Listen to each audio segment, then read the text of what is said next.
Filipinos worldwide are known to be hardworking, loyal, and reliable residents. And during the COVID-19 pandemic, they stepped up in an incredible way. Nurses and caregivers helped on the front lines of the pandemic. And Filipinos are known to have close family ties, and they bring this attitude to work by treating everyone as their family members. That's important in any workplace. I learned about the story of Joy Godroy, a caregiver from Toronto and a product of the backlog for more than 8 years, and got reunited with her family for almost 10 years. Imagine that, taking 10 years to get reunited with your family. Now she's advocating on behalf of 6,000 caregivers around Canada. Joy is still fighting, not just for herself, but for the rest of the caregivers across the country who still struggle to be reunited with their loved ones, their family. I was so concerned about this issue because it affects Canadian families and the Filipino community that I work with here in Brampton, that I'm taking Joy's campaign on a national level. We can make a difference, and if I'm elected Prime Minister, I am making an unequivocal pledge. I, Patrick Brown, Mayor of the City of Brampton, running as leader of the Conservative Party of Canada and pledging to correct the lapses and speed up the processing of Filipino Canadian healthcare workers to become permanent residents and support family unification.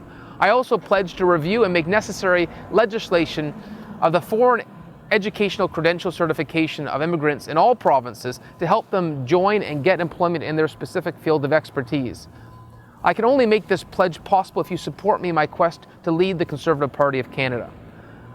Your help will support my goal of building an inclusive Conservative Party of Canada and to be your next Prime Minister. But the only way to do that is to get involved in this leadership campaign and sign up. Right now, the backlogs in immigration are longer than they've ever been before. Foreign credential recognition is broken. We need a Prime Minister who will take the silos of the federal government and the provincial government and bring them together to make sure Canadians can use their God-given talent. I want nurses to be able to help in our hospital. I want doctors to be able to help in our hospital, regardless of where they earned their degree. And I have to tell you, I am so tired of going around the country and hearing stories of Canadians who want to give back, who want to help, that aren't able to.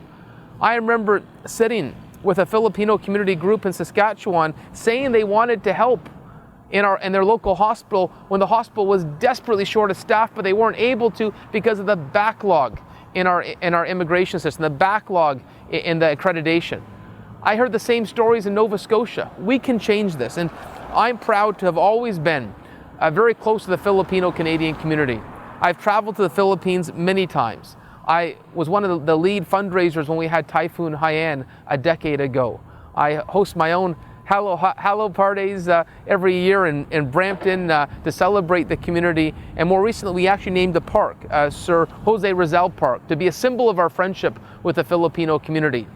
I've done great work with the community in Barrie, in Brampton, and with your help, we can do great work on behalf of the community all across Canada.